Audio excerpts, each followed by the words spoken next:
Good morning Cornerstone Bandung. Wah, masih kurang semangat. Good morning.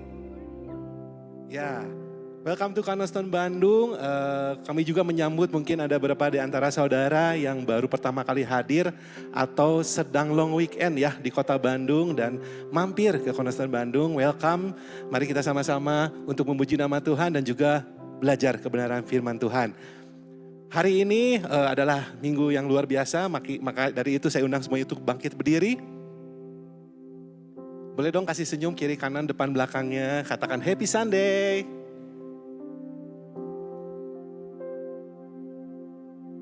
Oke, semuanya siap untuk memuji nama Tuhan? Mari kita bersatu dalam doa.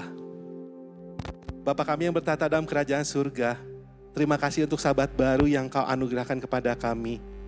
Tak henti-hentinya kami mengucap syukur atas kasih dan kebaikan Tuhan yang luar biasa dalam hidup kami sampai dengan hari ini ya Tuhan. Kami tahu di tengah kondisi yang tidak menentu, banyak sekali berita-berita yang sangat mengkhawatirkan hidup kami ya Tuhan. Tapi kami percaya bahwa kuasa Tuhan yang mampu memberikan kami kekuatan untuk kami terus melangkah dalam hidup kami ya Tuhan. Karena kami tahu hidup kami hanya dari-Mu saja ya Tuhan. Dan hari ini kami datang ke dalam hadirat-Mu ya Tuhan. Membuka setiap hati kami untuk memuji dan menyembah nama-Mu. Dan juga mendengarkan kebenaran firman-Mu ya Tuhan. Maka di awal ibadah ini ya Tuhan kami ingin mengakui bahwa Engkau Allah pencipta. Allah yang berkuasa dalam hidup kami, pemilik kehidupan kami, Allah Immanuel yang selalu ada menyertai di sepanjang hidup kami. Kiranya hadirat-Mu hadir tengah-tengah kami dan bertahta di atas setiap pujian dan penyembahan kami. Di dalam nama Tuhan kami Yesus Kristus, semua yang percaya sama-sama kita katakan amin. Dan mari kita mengikrarkan pengakuan iman kita sesuai pengakuan iman Rasul yang berbunyi. Aku percaya kepada Allah, Bapa yang Maha Kuasa, Khalik langit dan bumi, dan kepada Yesus Kristus anak yang tunggal Tuhan kita, yang dikandung dari Roh Kudus, lahir dari anak darah Maria, yang menderita sengsara di bawah pemerintahan Pontius Pilatus, disalibkan, mati dan dikuburkan, turun ke dalam kerajaan maut. Pada hari yang ketiga, bangkit pula dari antara orang mati, naik ke surga, duduk sebelah kanan Allah, Bapa yang Maha Kuasa, dan dari sana Ia akan datang untuk menghakimi orang yang hidup dan yang mati. Aku percaya kepada Roh Kudus, gereja yang kudus dan am, persekutuan orang kudus, pengampunan dosa, kebangkitan orang mati, dan hidup yang kekal. Amin. Mari kita sembah dan puji Dia.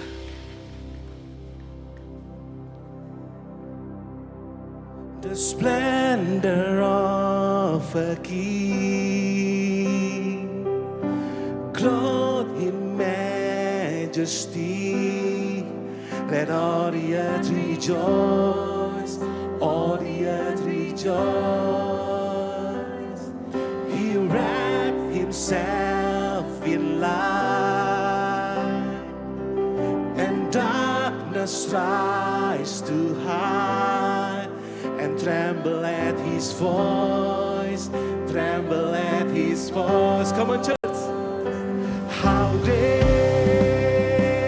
is our God. Sing with me. How great is our God.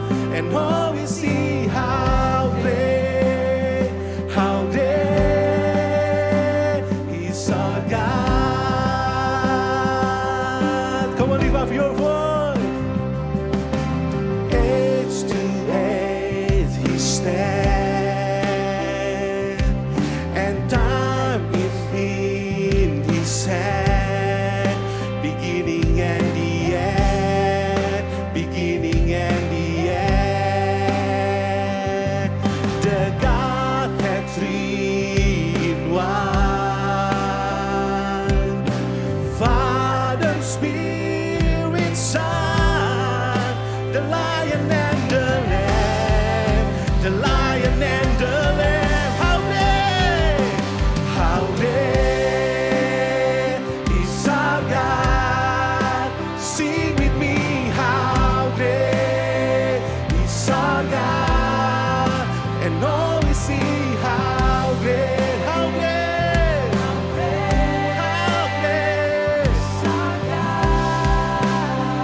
Name above all name, Jesus.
berikan kemuliaan untuk Tuhan kita.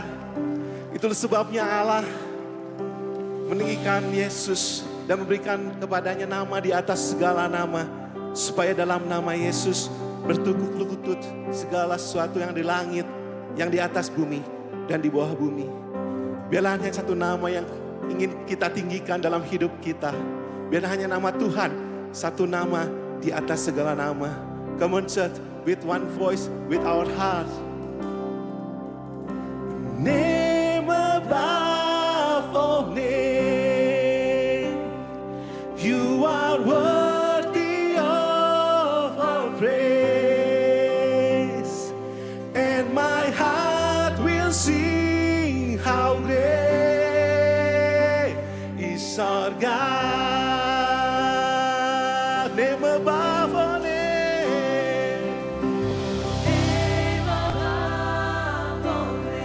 You are worthy, Jesus. You are worthy of our praise. And my heart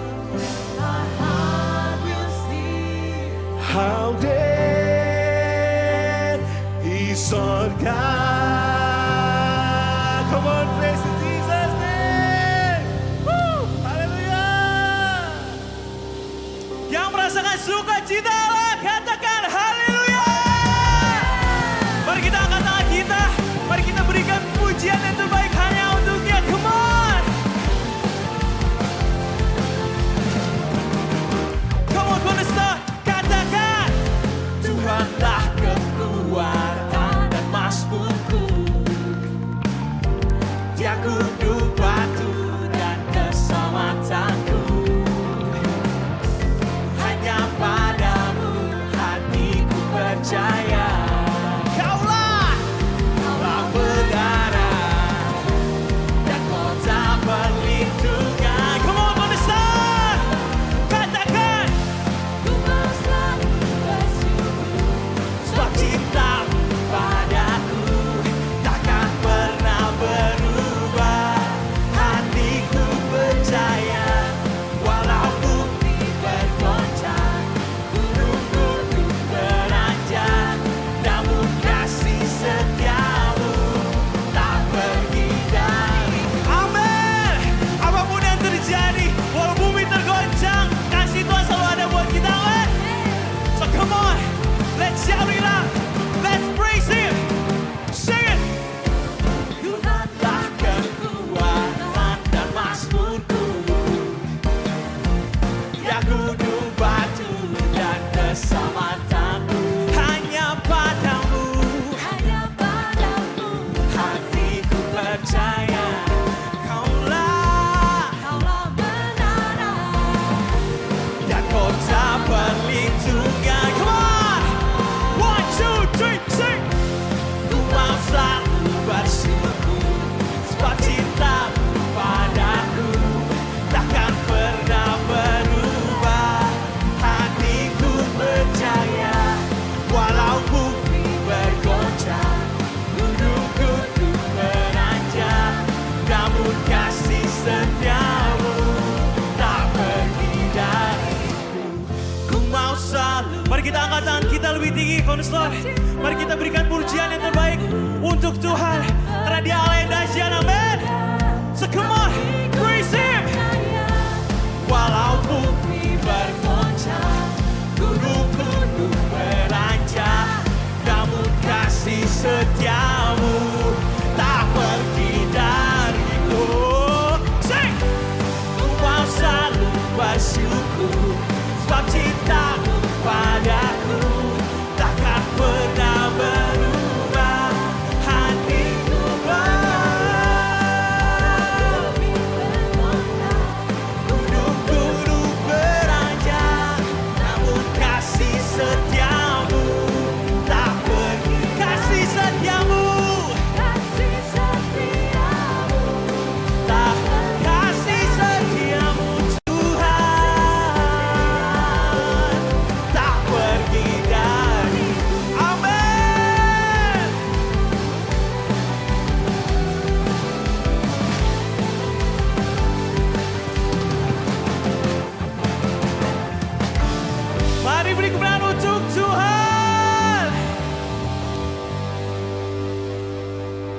Shalom Church.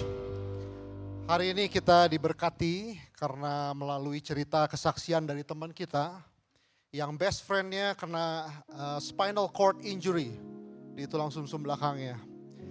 Dokter sempat mendiagnose dia bakal cacat permanen, kaki dan tangannya bisa lumpuh. Tapi Tuhan sekali lagi memberikan pengharapannya melalui proses pemulihannya hari ini. Dia sedang belajar duduk hari ini. Puji Tuhan.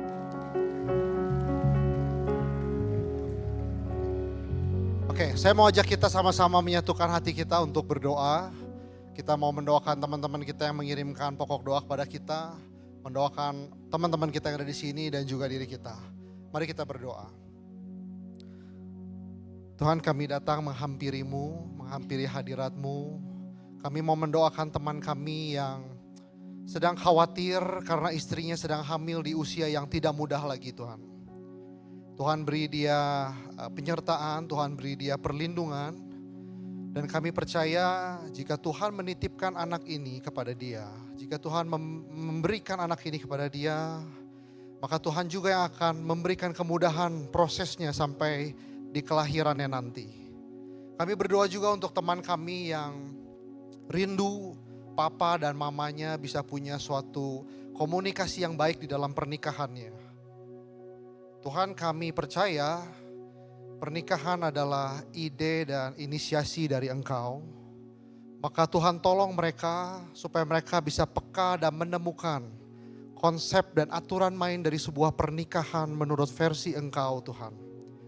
Beri mereka kerendahan hati satu sama lain di dalam mereka membangun komunikasi yang lebih baik dan kompromi yang lebih baik. Sehingga pernikahan mereka semakin lama semakin bisa dinikmati oleh mereka. Tuhan, kami juga mau membawa hati kami apa adanya di hadapan-Mu hari ini. Mungkin kami bisa terlihat tersenyum di luar. Tapi kami juga tahu ada luka yang kami simpan di dalam yang hanya kami yang tahu, Tuhan. Mungkin ada yang datang dengan hati yang penuh syukur. Tapi ada juga beberapa dari kami yang datang dengan menahan air mata di dalam kehidupan kami. Tuhan, kami percaya Engkau Tuhan yang mengenal kedalaman hati setiap kami. Kau Tuhan yang melihat kami yang sedang berjuang mempertahankan pernikahan kami. Kami yang sedang berjuang mendoakan anak-anak kami. Kami yang rindu keluarga kami boleh dipulihkan. Kami yang sedang berjuang di dalam bisnis pekerjaan kami yang tidak kunjung membaik. Bahkan di tengah-tengah mungkin hutang yang begitu berat rasanya. Kau yang melihat kami yang menyimpan semua luka di dalam diri kami. Yang tidak ada seorang pun yang tahu, Tuhan. Tapi Engkau juga Tuhan yang mendengar pada saat kami berkata di dalam kesendirian kami. Sampai kapan lagi, Tuhan? Dan hari ini kami diingatkan bahwa di saat rasanya semua tidak ada yang mengerti kami, Engkau mengerti, Tuhan. Di saat tidak ada yang mendengar kami, Engkau mendengar, Tuhan. Bahkan di saat kami hampir menyerah, Engkau hadir ada di sebelah kami. Maka kami percaya bahwa apa yang kami alami hari ini bukanlah sebuah akhir. Tapi bagimu ini sebuah permulaan yang hanya kami dapat mengerti nanti setelah kami melewatinya, Tuhan. Maka dengan iman kami percaya ini pun tujuannya baik bagimu. Terima kasih Tuhan, karena kami masih bisa melihat, masih bisa merasakan kasih-Mu di dalam momen ini. Roh Kudus tolong kami, supaya hati kami bisa pelan-pelan diubahkan, doa kami bisa pelan-pelan diubahkan, sehingga pada akhirnya kami bisa berdoa, kami bisa mengimani that your will become my will. Kehendak-Mu bisa menjadi kehendak-Ku, Tuhan. Kami mau mengakhiri doa ini dengan syukur dan kami mau menutup di dalam nama-Mu. Thank you Lord for your love. Amin. dalam menjalani hidup kita, mungkin seringkali kita lebih mendengar apa yang dunia katakan daripada apa yang Tuhan katakan. Namun hari ini, kita mari sama-sama mengingat kembali bahwa identitas kita bukan ditentukan apa yang dunia katakan, melainkan kata Tuhan. Mari sama-sama kita deklarasikan dengan iman kita bahwa diri kita adalah apa yang Tuhan katakan tentang kita. Kita adalah anak-anak yang telah dipanggil oleh Kristus Yesus. Come on, we sing. Who am I that the highest King would welcome me? I was lost but He brought me into His love for me. Oh, His love for me. Who the Son sets free, oh, is free.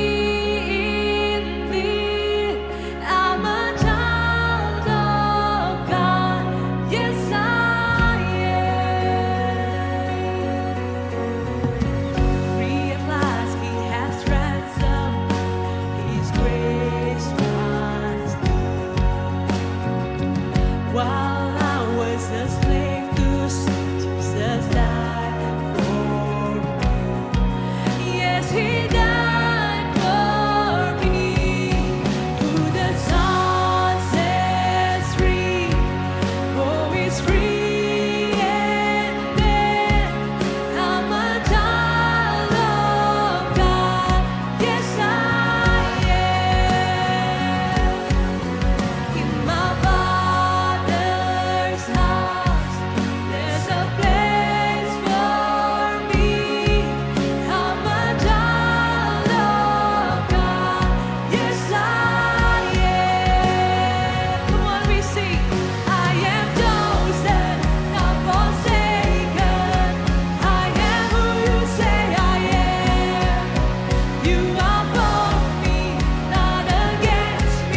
terima kasih Tuhan untuk identitas yang Tuhan berikan bagi kami.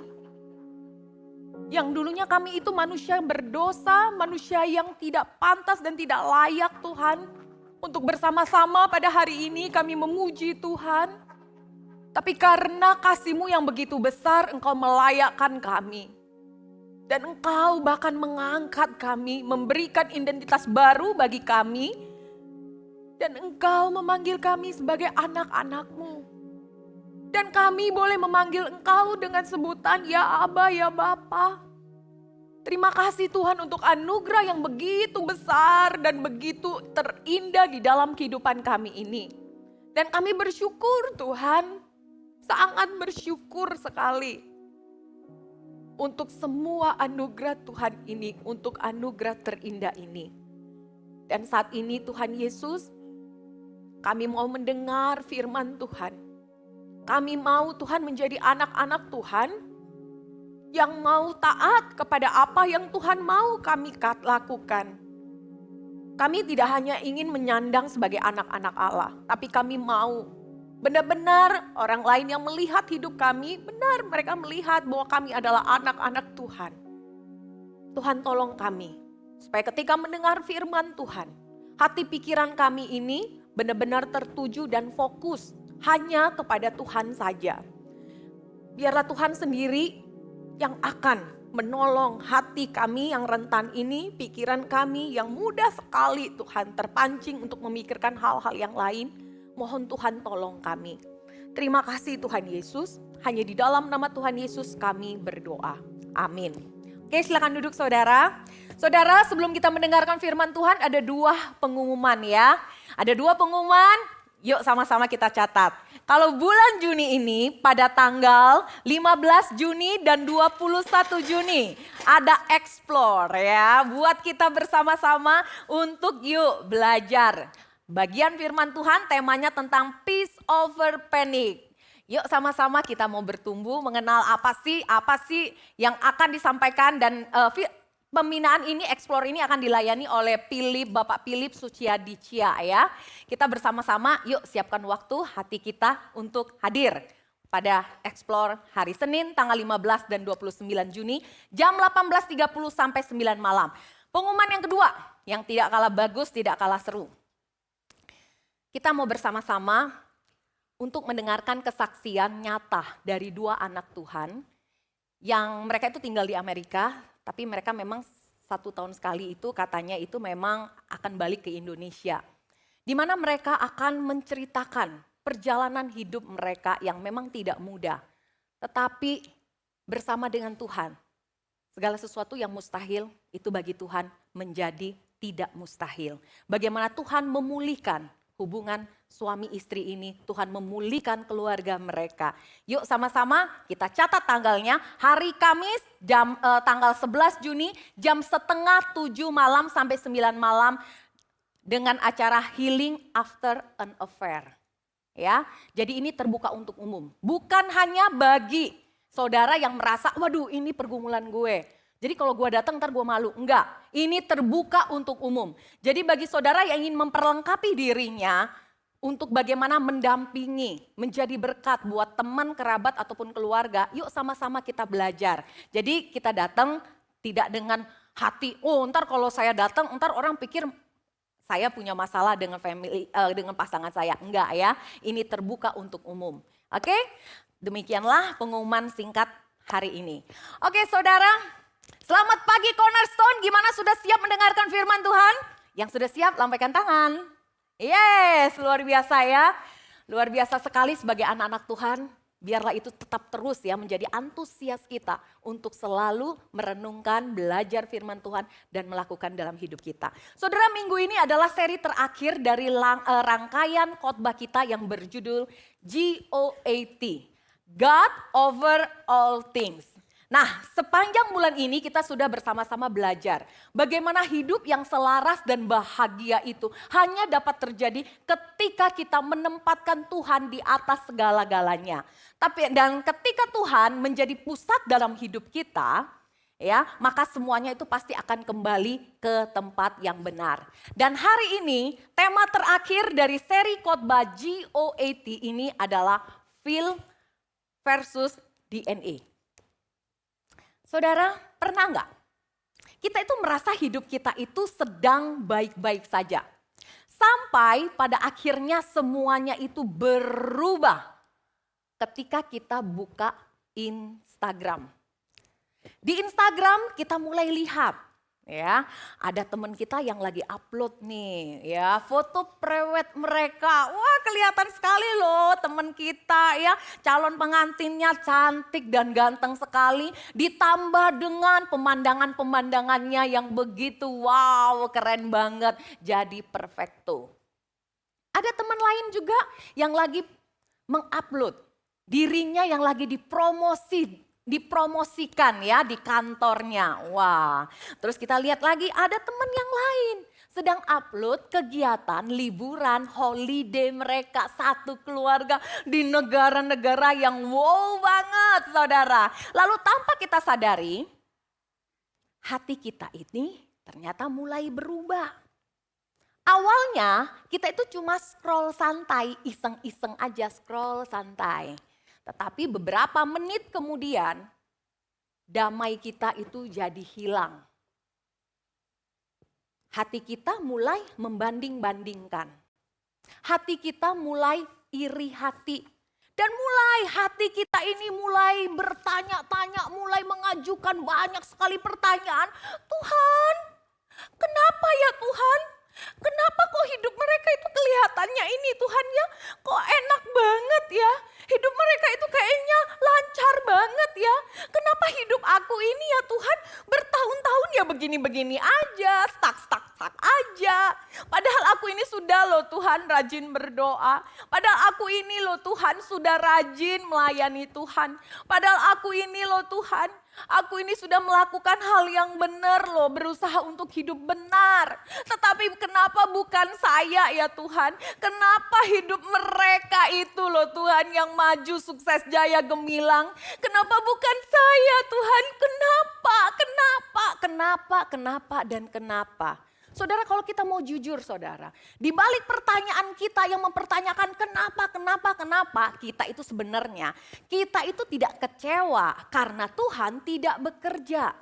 Kita tidak kecewa kalau Tuhan tidak bekerja. Tapi kita kecewa kalau Tuhan tidak bekerja sesuai dengan skenario kita.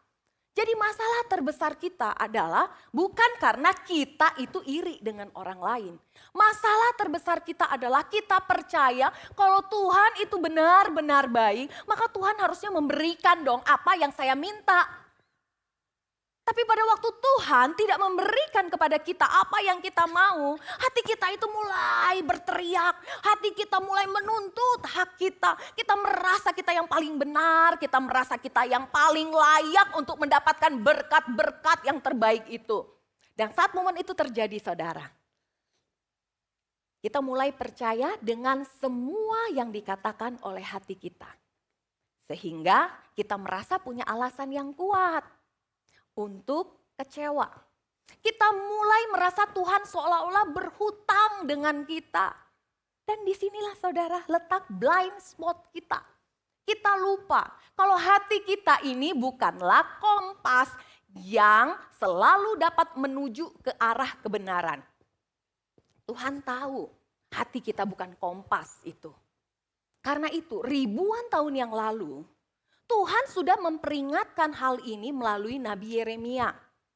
Menariknya saudara, peringatan itu muncul bukan ketika bangsa Israel itu mereka tuh sedang jauh dari Tuhan loh. Bukan pada waktu ketika bangsa Israel itu sedang jauh dari agama. Tetapi peringatan itu muncul justru saat mereka terlihat religius dan taat menjalankan ritual keagamaan. Tapi ketika tekanan hidup datang, bangsa Israel mulai menunjukkan siapa sebenarnya yang mereka percayai. Pada waktu zaman Yeremia, bangsa Israel itu mereka sedang mengalami ketakutan yang begitu besar sekali oleh karena ancaman musuh yang ingin menyerang dan menghancurkan mereka. Di tengah ketakutan seperti itu, Bangsa Israel itu bukannya lari kepada Tuhan, tetapi mereka malah berlari meminta pertolongan dari manusia. Mereka mencari bantuan pertolongan dari bangsa Mesir. Mereka meminta bantuan politik dan menjalin aliansi militer dengan bangsa Mesir. Kenapa? Karena mereka percaya kekuatan politik itu bisa menyelamatkan mereka. Mereka percaya aliansi militer itu bisa melindungi mereka. Mereka percaya kekayaan bisa memberikan rasa aman buat mereka. Itulah sebabnya dalam Yeremia 17 ayat 5 firman Tuhan berkata, terkutuklah orang yang mengandalkan manusia, yang mengandalkan kekuatannya sendiri dan yang hatinya menjauh dari Tuhan. Saudara perhatikan baik-baik ya pada bagian ini. Peristiwa ini dengan jelas kita tahu bahwa masalah utama Israel bukan karena mereka tiba-tiba menjadi ateis. Masalah utama mereka adalah mereka salah menaruh kepercayaan. Mulut mereka pasti akan ngomong, enggak kok, kami hanya percaya kepada Tuhan Allah Israel. Allah yang disembah oleh Abraham, Ishak dan Yakub. Tapi secara tindakan hati mereka berkata, Tuhan saja tidak cukup. Saudara, kalau kita mau jujur, bukankah kita juga sering melakukan hal yang sama seperti yang dilakukan oleh bangsa Israel pada waktu itu? Kita mungkin secara fisik tidak pergi ke bangsa Mesir seperti yang dilakukan oleh bangsa Israel. Tapi kita semua punya Mesir versi modern kita. Mungkin itu adalah karir kita.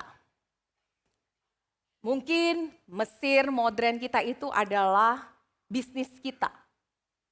Pasangan kita, reputasi kita, atau mungkin itu adalah pelayanan kita. Dan sama seperti bangsa Israel, kita dengan mulut, dengan gampang sekali kita bisa bilang begini, enggak kok saya percaya sama Tuhan Yesus. Tapi jauh dari hati kita yang paling dalam kita itu ngomong, ya asal Tuhan itu promosiin saya dulu dong.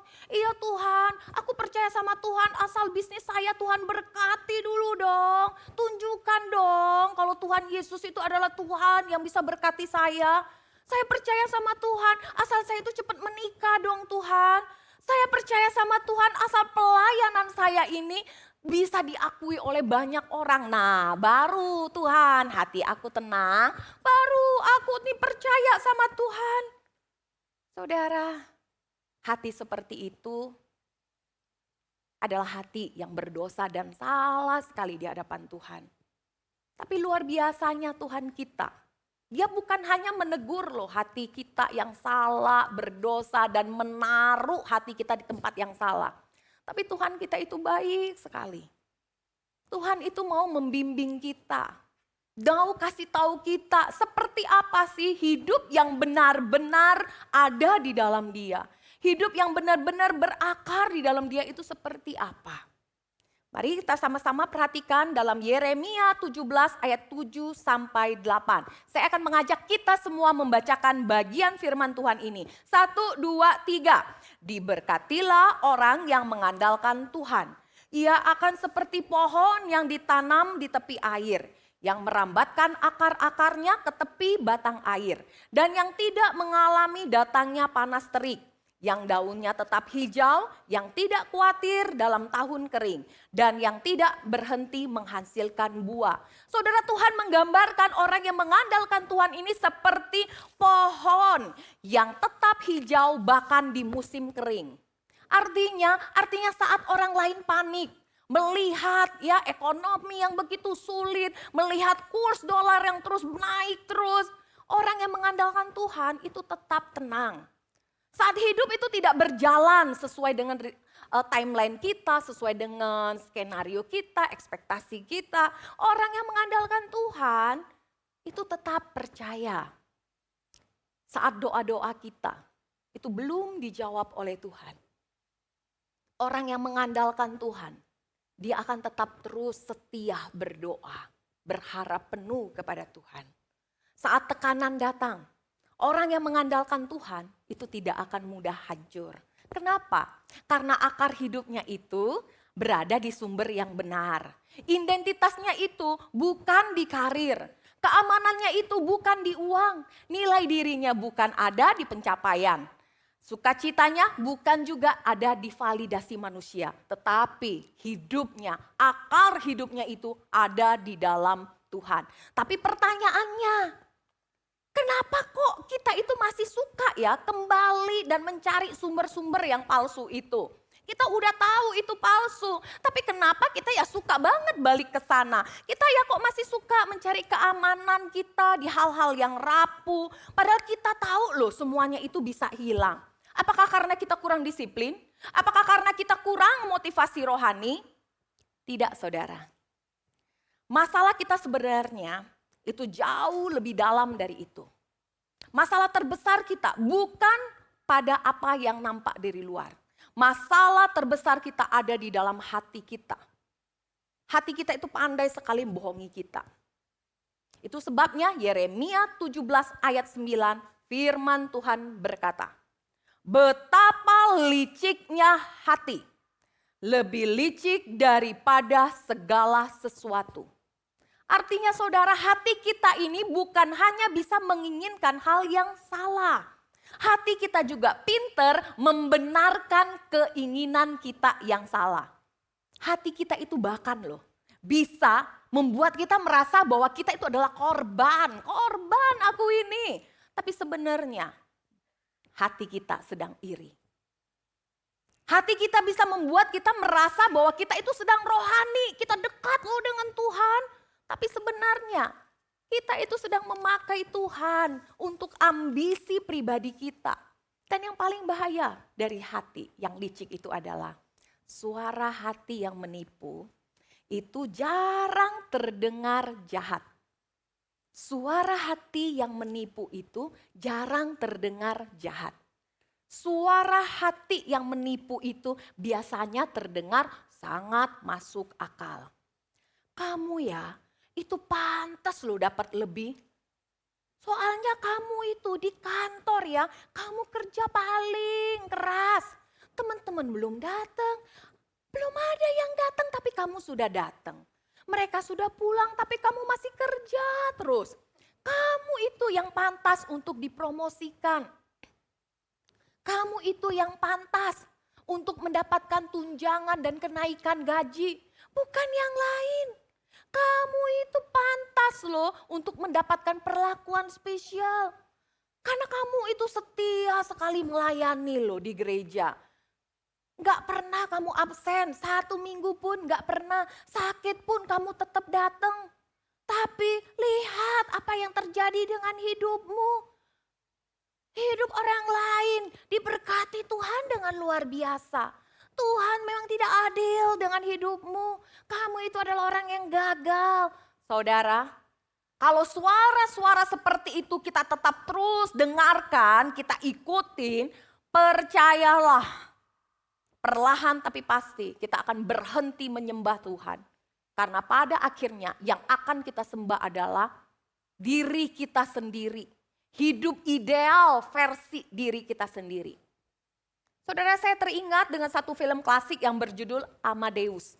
Di mana film ini menunjukkan kepada kita tentang betapa bahayanya hati yang menipu itu. Nah, di dalam film ini ada seorang komposer yang bernama Antonio Salieri. Salieri ini adalah orang yang sangat religius. Dia juga disiplin. Dia dihormati oleh banyak orang. Dan pernah bahkan di dalam doanya dia berkata seperti ini. Oh Tuhan, jadikanlah aku komposer hebat. Biar aku dapat memakai musikku ini untuk memuliakan Tuhan. Wow, saudara, dengar doanya seperti ini aja. Pasti kita langsung bilang, wow, rohani sekali ya Salieri ini. Kelihatan tulus sekali Salieri ini ya. Semua kita pasti akan wow dan keren banget melihat Salieri ini. Sampai pada akhirnya saudara, Salieri ini bertemu dengan Wolfgang Amadeus Mozart. Mozart ternyata dia punya bakat jauh lebih hebat daripada Salieri. Musik yang dimainkan oleh Mozart itu jauh lebih indah daripada yang dimainkan oleh Salieri. Nah disinilah topeng kesalehan Salieri ini mulai hancur dan isi hatinya mulai terbongkar. Salieri mulai marah dan dia mulai menggugat Tuhan. Tuhan, kenapa dia yang Tuhan berikan bakat dan musik yang hebat, kenapa bukan saya? Kenapa Tuhan? Kenapa Tuhan? Benih iri hati sudah mulai tumbuh di hati Salieri. Dan benih itu mulai membuahkan kebencian yang semakin hari semakin dalam. Nah disinilah letak plot twist yang mengerikan itu. Ternyata saudara selama ini Salieri itu tidak sedang menyembah Tuhan. Ternyata Salieri ini sedang bertransaksi dengan Tuhan. Tuhan karena aku taat maka Tuhan engkau harus memberikan kepada aku apa yang aku mau. Tapi ketika Tuhan tidak memenuhi dan memberikan apa yang Salieri inginkan. Isi hati Salieri ini sesungguhnya akhirnya keluar. Kita sampai di sini pasti ngomong gila banget Salieri ya. Tapi kalau kita mau bercermin, Salieri itu juga bisa adalah kita. Bukankah kita juga seperti Salieri? Kita merasa sudah setia melayani Tuhan. Tapi kenapa teman kantor kita yang malesan ke gereja, mereka yang dipromosiin dulu. Kita sudah jaga hidup kita dengan kudus. Tapi kenapa ya doa-doa kita seakan-akan itu mentoknya di plafon. Sementara hidup orang-orang itu kelihatannya begitu luar biasa, sukses, jaya, gemilang. Tapi kenapa hidup saya seperti ini aja? Dan mulai dari pertanyaan-pertanyaan yang muncul di dalam hati kita ini pada akhirnya mulai menjadi pahit. Lalu kita mulai iri hati dan setelah itu kita mulai marah. Terlihat dari luar kita sebelnya, keselnya, marahnya itu sama orang yang Tuhan berkati. Tetapi kalau kita mau jujur di hadapan Tuhan, sebenarnya kita bukan marah loh sama mereka. Kita itu sedang marah sama Tuhan. Kita marah kenapa Tuhan tidak bisa kita setir sesuai keinginan kita. Kita marah karena kita merasa berhak mendapatkan apa yang didapatkan oleh Mozart lain yang ada di dunia ini. Kita merasa Tuhan berhutang sesuatu kepada kita. Lalu pertanyaannya mengapa kita bisa punya pikiran seperti itu? Kenapa secara otomatis kita merasa kita lebih layak dan lebih baik daripada orang lain? Jawabannya adalah karena ada yang rusak di hati kita. Di dalam teologi reform, kita tahu bahwa sejak manusia jatuh ke dalam dosa, DNA rohani manusia itu sudah rusak total. Kita semua lahir dengan DNA lama. DNA ego. Dan DNA ego ini cuma punya satu bahasa. Gue dulu. Mimpi gue dulu. Keinginan gue dulu. Dan semuanya itu harus berpusat kepada aku, dan aku. Gue, dan gue. Nah itu sebabnya mau serajin apapun kita ke gereja, mau sesaleh apapun hidup kita, kalau DNA lama masih memimpin hidup kita akan tetap terus mencoba menjadikan Tuhan itu sebagai asisten untuk ambisi kita. Dan kita tidak menjadikan Tuhan sebagai Tuhan dan Raja dalam hidup kita. Dan itu sebabnya saudara, saya dan saudara-saudara semua, kita butuh hati yang baru, kita butuh DNA Kristus. Dan inilah kabar baiknya. Yesus datang bukan untuk membuat orang berdosa terlihat sedikit lebih baik di luar. Tapi Yesus datang untuk memberikan kehidupan yang benar-benar baru kepada kita. Firman Tuhan dalam 2 Korintus 5 ayat 17 berkata, jadi siapa yang ada di dalam Kristus, dia adalah ciptaan baru. Yang lama sudah berlalu, sesungguhnya yang baru sudah datang. Saudara perhatikan baik-baik saudara. Firman Tuhan tidak berkata bahwa hidup lama kita akan di-upgrade. Tapi firman Tuhan berkata kita akan dijadikan ciptaan baru. Artinya apa? Artinya identitas lama kita sebagai manusia berdosa, manusia yang sudah mati di hadapan Tuhan itu sudah the end. Status lama kita sudah selesai. Dan kita diberikan hidup yang baru di dalam Kristus.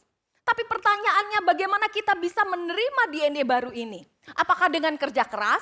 Apakah dengan jadi orang religius? Apakah dengan pelayanan yang lebih baik? Tidak saudara. DNA ini bukan soal kerajinan. DNA ini soal keturunan, soal kelahiran. Itulah sebabnya dalam Yohanes 1 ayat 12-13 firman Tuhan berkata, tetapi semua orang yang menerimanya diberinya kuasa supaya menjadi anak-anak Allah, yaitu mereka yang percaya dalam namanya. Orang-orang yang diperanakan bukan dari darah atau dari daging, bukan pula secara jasmani oleh keinginan seorang laki-laki, melainkan dari Allah. Saudara, Alkitab tidak berkata, untuk dapat jadi anak-anak Allah kita harus jadi orang baik dulu. Alkitab tidak berkata kita untuk dapat jadi anak-anak Allah kita harus rajin pelayanan dulu. Tapi firman Tuhan berkata semua orang yang menerima Kristus itulah yang akan diberikan kuasa untuk menjadi anak-anak Allah. Artinya apa? Artinya kita itu hanya perlu datang kepada Yesus dan mengakui. Tuhan Yesus, saya ini berdosa. Tuhan Yesus, saya tidak bisa menyelamatkan diri saya sendiri. Tuhan Yesus, saya butuh Tuhan. Tuhan Yesus, saya percaya Tuhan mati di atas kayu salib untuk menanggung, menebus semua dosa-dosa manusia, termasuk semua dosa-dosa saya. Supaya setiap orang yang percaya kepada Tuhan dapat hidup yang kekal dan dapat menjadi anak-anak Allah. Dan luar biasanya lagi saudara, di dalam Kristus kita tidak hanya mendapatkan identitas sebagai anak-anak Allah. Tetapi di dalam Kristus kita juga mendapatkan pribadi yang tidak akan pernah meninggalkan kita. Pribadi yang selalu mengasihi kita walaupun hidup kita mungkin dalam keadaan tidak baik-baik saja. Jadi Injil bukan sekedar bagaimana saya bisa mendapat hidup yang lebih baik. Injil adalah saya mendapatkan Yesus dan itu lebih dari semuanya. Itu lebih dari cukup. Itu sebabnya saudara, Injil itu bukanlah tentang self-improvement. Injil adalah supernatural heart transplant. Tuhan akan menggantikan hati batu kita ini dengan hati yang baru. Tapi mungkin ada di antara kita yang berpikir dan bertanya ya, saya sudah percaya Tuhan Yesus loh.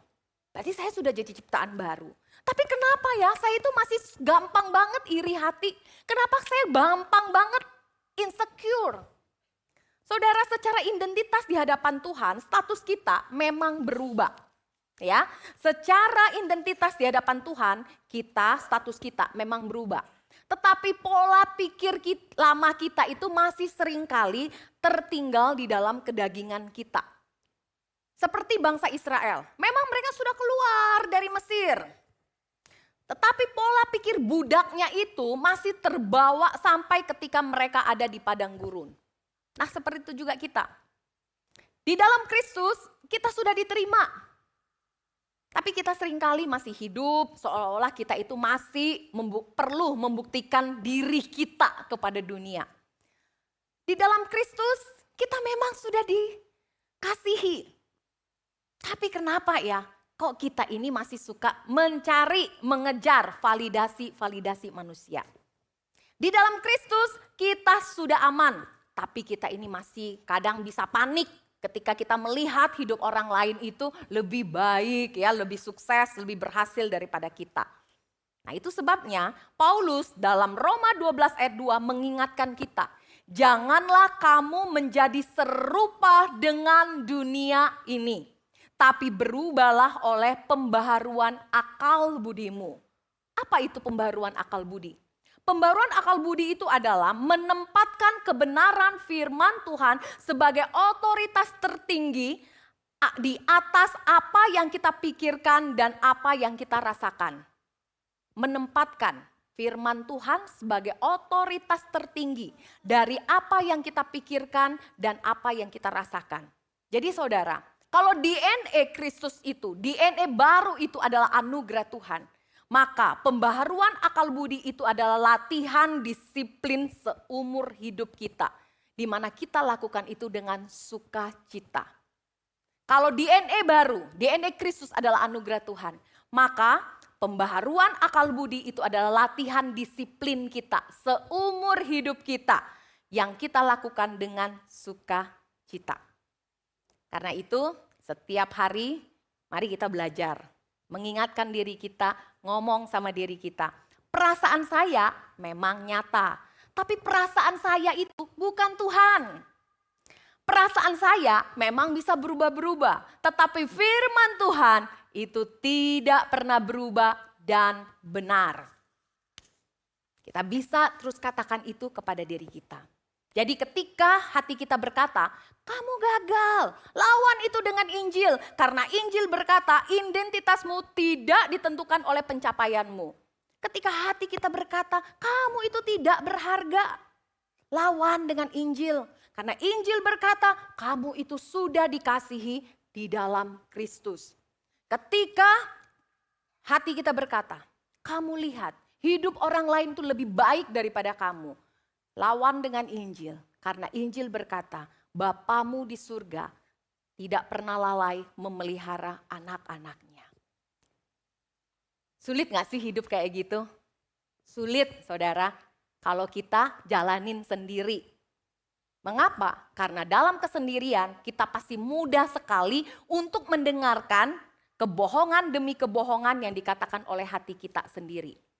Seorang rapper Amerika Serikat yang bernama Kendrick Lamar ya. Di dalam salah satu lirik lagunya, Kendrick berkata demikian, "Ain't nobody praying for me." Enggak ada satupun orang yang mendoakan saya. Saudara, ini adalah jeritan keputusasaan dari seseorang yang terjerat dengan kebohongan yang dikatakan oleh dirinya sendiri. Dia merasa sendiri, tidak ada yang peduli, bahkan tidak ada yang mendoakan mereka. Dan kalau mau kita jujur, pada waktu kita ada di dalam titik terdalam, terendah dalam hidup kita, kita mungkin pernah berpikir seperti itu. Nobody praying for me. Gak ada yang peduli dengan aku. Gak ada yang mau berdoa buat aku. Tidak ada yang mengasihi aku. Saudara, hari ini, yuk kita sama-sama diingatkan kembali lagi oleh firman Tuhan. Kalau di dalam Kristus kita sebenarnya tidak pernah benar-benar sendiri. Tuhan tidak pernah meninggalkan kita. Tuhan juga tidak pernah merancang kita untuk berjuang sendiri. Tuhan tahu loh, saya dan saudara ini lemah. Tuhan tahu kita itu rapuh. Karena itulah Tuhan memberikan kita komunitas orang-orang percaya.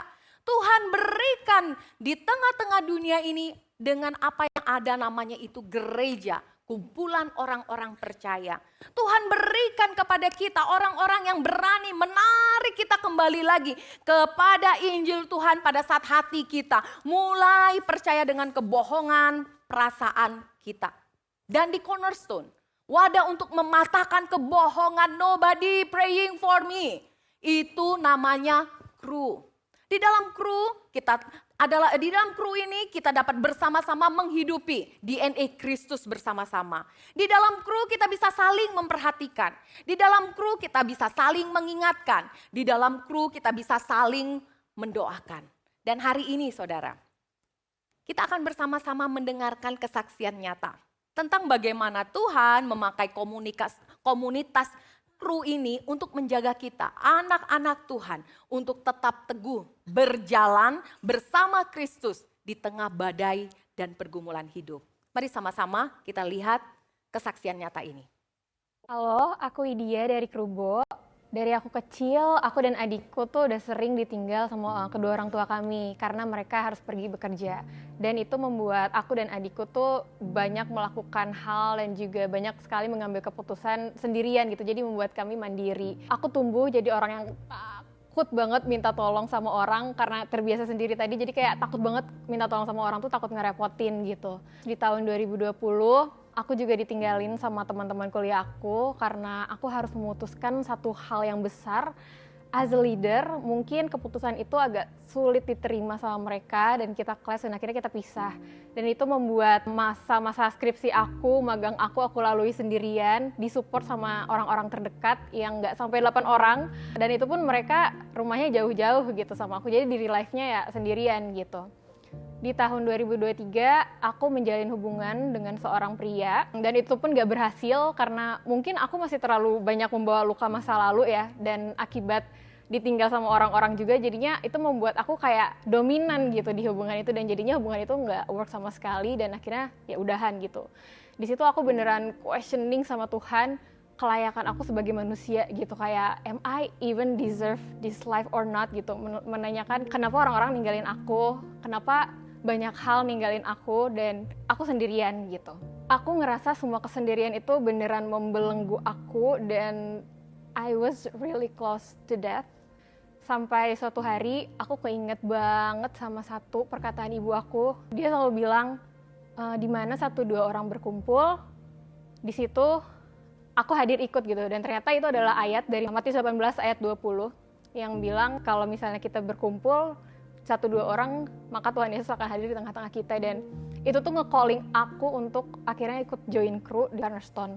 Aku beneran mencari semua jawaban atas pertanyaan-pertanyaan yang terus berenang-renang di kepala aku.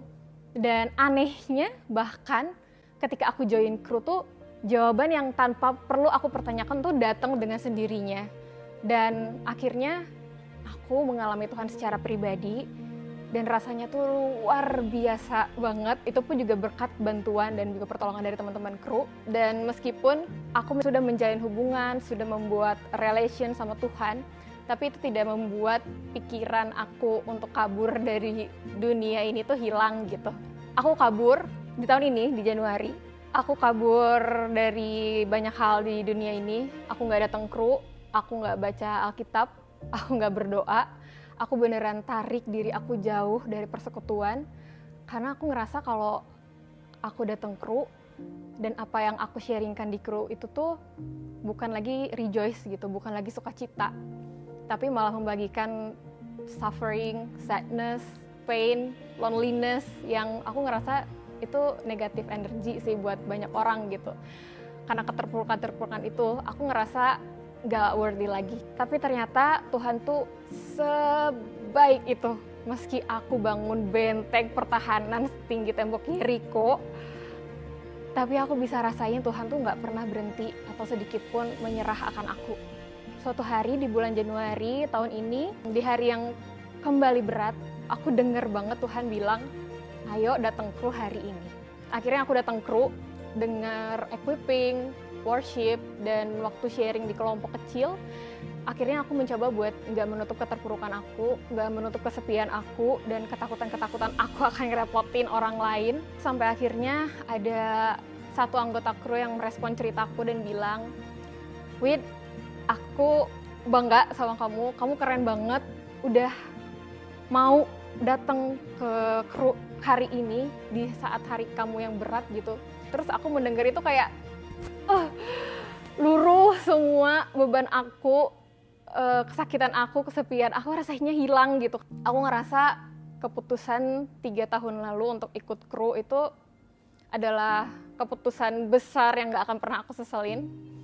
Karena meski di kru aku bukan orang yang banyak bicara gitu, aku lumayan introvert dan pendiam.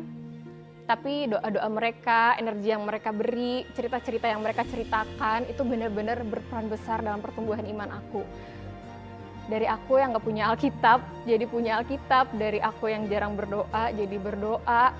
Dari satu kerinduan melayani, akhirnya dibantu juga sama mereka, difasilitasi gitu. Akhirnya aku ikut usher di sini juga, melayani di Cornerstone gitu. Banyak banget dukungan-dukungan dan kekuatan dan juga doa yang mereka terima gitu. And I'm truly grateful for that Jesus sent me such a lovely, genuine, and good community like Crew in Cornerstone. So, aku Lydia and I rejoice. Tepuk tangan buat Tuhan kita ya. Bagaimana Tuhan memakai kumpulan dari orang-orang yang mengaku, yang berani jujur, Dengan penuh kerendahan hati, Tuhan, kami butuh Tuhan. Dalam kelompok ini yang di Cornerstone dinamakan kru, bersama-sama belajar menghidupi DNA Kristus di dalam hidupnya ini. Jadi kisah ini bukan teori aja, tapi ini adalah kisah nyata yang benar-benar ada di Cornerstone ini. Sekarang biar makin real ya, saya akan panggil Widya. Ya, Widya boleh maju ke depan, Widya. Kita berikan tepuk tangan ya. Terima kasih banget Wid untuk kejujuranmu, keberanianmu, untuk openness ya. Benar-benar karena salah satu value dari Cornerstone adalah openness ya, berani.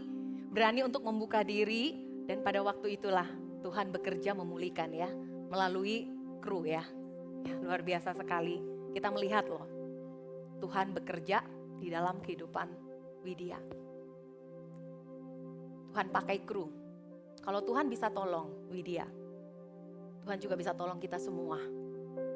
Ya, mari sama-sama saat ini sebagai gereja Tuhan, kita mau berdoa untuk Widya. Kita berdoa supaya kehidupan Widya ini makin banyak menjadi berkat dan saksi buat banyak orang yang mendengarkan bagaimana pertolongan Tuhan di dalam perjalanan hidup iman dari Widya ini. Mari bersama-sama kita tundukkan kepala, saya akan memimpin dalam doa. Tuhan Yesus, kami sungguh-sungguh bersyukur sekali Tuhan. Karena kami punya Tuhan yang tidak pernah give up dengan hidup kami. Di saat kami mungkin mau lari menjauh daripada Tuhan, tapi tangan Tuhan tidak pernah melepaskan kami, membiarkan kami. Kesaksian yang disampaikan oleh Widya ini menunjukkan, mengingatkan kami lagi tentang Tuhan yang adalah Allah yang setia, yang selalu mengasihi kami, yang tidak pernah meninggalkan kami. Dan saat ini Tuhan, kami mau bersama-sama berdoa untuk Widya. Tuhan berkatilah anakmu ini. Tuhan sertai perjalanan hidupnya, perjalanan imannya. Dan biarlah Tuhan tetap terus menjadikan Widya dapat menjadi saksi bagi banyak orang. Ketika mereka bercerita tentang apa yang mereka rasakan, biarlah Widya pun dapat menjadi alat Tuhan. Menceritakan bagaimana Tuhan yang tidak pernah tinggalkan. Bagaimana Tuhan memakai komunitas orang-orang percaya untuk mengingatkan Widya. Kalau Widya itu berharga, Widya dikasihi. Tuhan, terima kasih Tuhan untuk kesaksian yang begitu indah. Yang boleh ada di tengah-tengah keluarga besar Cornerstone ini. Berkati Widya Tuhan, berkati apapun yang dia kerjakan. Biarlah penyertaan Tuhan, pimpinan Tuhan nyata di dalam hidupnya. Di dalam nama Tuhan Yesus kami berdoa mengucap syukur. Amin. Oke Wid, God bless ya. Terus jadi berkat. Ya, oke. Saudara, sebelum kita pulang hari ini, saya ingin mengajak kita merenungkan satu pertanyaan terakhir. Siapa sih sebenarnya yang memimpin hidup kita? Apakah perasaan kita? Apakah ambisi kita? Ataukah Kristus? Ingatlah saudara, kalau perasaan kita ini adalah navigator yang buruk. Tapi Kristus adalah juru selamat yang sempurna dan pasti. Karena itu, berhentilah bertransaksi dengan Tuhan. Berhentilah mengikuti kata hati kita, hati yang menipu ini. Percayalah sepenuhnya kepada Tuhan kita, Yesus Kristus. Dunia di luar sana memang banyak sekali berteriak-teriak. Follow your heart, follow your heart. Tapi Injil dengan tegas sekali berkata kepada kita, follow Jesus. Follow Jesus. Jika firman Tuhan hari ini menyadarkan kita, kalau ternyata selama ini yang kita ikuti, yang memimpin hidup kita itu selama ini bukan Kristus. Mari kita datang kepada Tuhan. Kita mohon ampun kepada Tuhan. Dan undanglah Kristus untuk bertakhta sebagai Tuhan dan Raja di dalam hidup kita. Amin. Mari kita semua bangkit berdiri.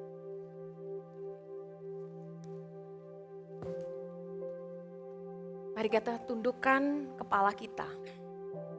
Kita rendahkan hati kita. kita datang ke hadapan Tuhan dengan segala kerendahan hati. Bapa di dalam surga, ampuni kami Tuhan, jika selama ini kami itu lebih sering mendengarkan kebohongan perasaan kami dan mengikuti ego kami daripada kami taat kepada Tuhan. Ampuni kami ya Tuhan, jika kami sering menjadikan Tuhan sebagai ambisi, asisten untuk ambisi pribadi kami. Ampuni kami Tuhan, kalau kami tidak menjadikan Tuhan sebagai Tuhan dan Raja di dalam hidup kami. Tuhan, hari ini Tuhan, dengan segala kerendahan hati kami datang dan kami mohon kepada Tuhan. Ampuni kami, dan kami hari ini Tuhan juga mau bertobat Tuhan. Kami mau Tuhan menolak semua kebohongan-kebohongan yang dunia katakan, sampaikan kepada kami untuk kami mengikuti hati kami. Follow our heart. Tapi hari ini Tuhan kami mau Tuhan memilih untuk mengikut Yesus. Kami mau memilih untuk follow Jesus. Tuhan tolong kami Tuhan, tolong kami dan mampukan kami Tuhan untuk dapat melatih akal budi kami. Agar kami ini benar-benar dapat hidup dipimpin hanya oleh Tuhan Yesus saja, Juru Selamat kami yang agung. Dan hari ini kami juga mau membawa persembahan kami Tuhan. Mohon Tuhan sucikan, mohon Tuhan berkati. Yang kami tahu Tuhan semua berkat yang kami dapat itu juga berasal daripada Tuhan. Kiranya Tuhan memakai persembahan ini untuk perluas pekerjaan Tuhan di tengah-tengah dunia ini. Mari saudara-saudara, kita arahkan hati pikiran kita untuk menerima berkat daripada Tuhan. Pulanglah dengan damai sejahtera daripada Tuhan. Dan ingatlah, identitas kita tidak ditentukan oleh pencapaian kita. Identitas kita sebagai anak-anak Allah itu diberikan oleh Tuhan kita Yesus Kristus dalam anugerah yang begitu indah, yang begitu besar, yang Tuhan berikan kepada kita manusia yang berdosa. Kiranya berkat, penyertaan, pertolongan daripada Tuhan kita Yesus Kristus, Juru Selamat kita yang agung, senantiasa menyertai hidup kita mulai hari ini sampai selama-lamanya. Amin. Silakan duduk semuanya. Tuhan Yesus berkati. Mari bersama-sama. Yang belum join kru, dapat join kru. Yuk sama-sama kita menghidupi DNA Kristus dalam hidup kita. Tuhan berkati.